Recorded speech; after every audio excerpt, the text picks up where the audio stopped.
प्रधानमंत्री नरेंद्र मोदी ने रविवार को मन की बात रेडियो कार्यक्रम के दौरान कई अहम मुद्दे उठाए।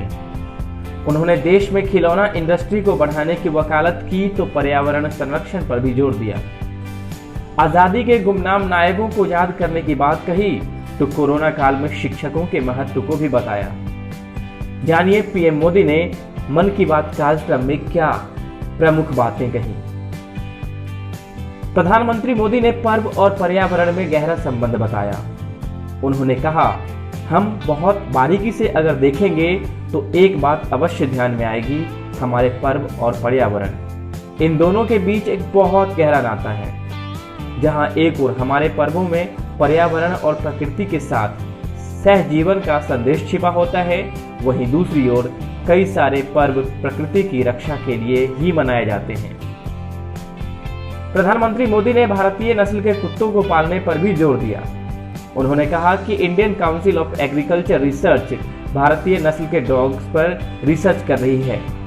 आप इनकी खूबसूरती, इनकी क्वालिटी देखकर हैरान रह जाएंगे।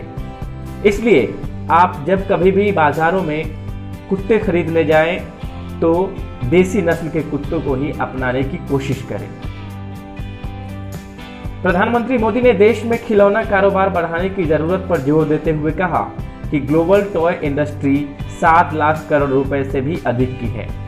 7 लाख करोड़ रुपए का इतना बड़ा कारोबार, लेकिन भारत का हिस्सा उसमें बहुत कम है। ऐसे में देश के स्टार्टअप मित्रों और नए उद्यमियों को लोकल खिलौने बनाने की दिशा में काम करने की जरूरत है। प्रधानमंत्री नरेंद्र मोदी ने देश में पोषण को जन आंदोलन बनाने की अपील की है।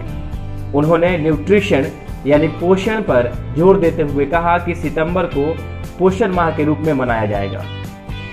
जिस तरह से स्कूलों की क्लास में रिपोर्ट कार्ड बनता है, उसी तरह से न्यूट्रिशन कार्ड की भी शुरुआत की जा रही है।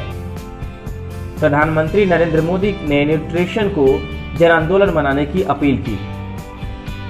प्रधानमंत्री मोदी ने 5 सितंबर को शिक्षक दिवस पर चर्चा करते हुए पढ़ाई में तकनीक के उपयोग पर जोर दिया।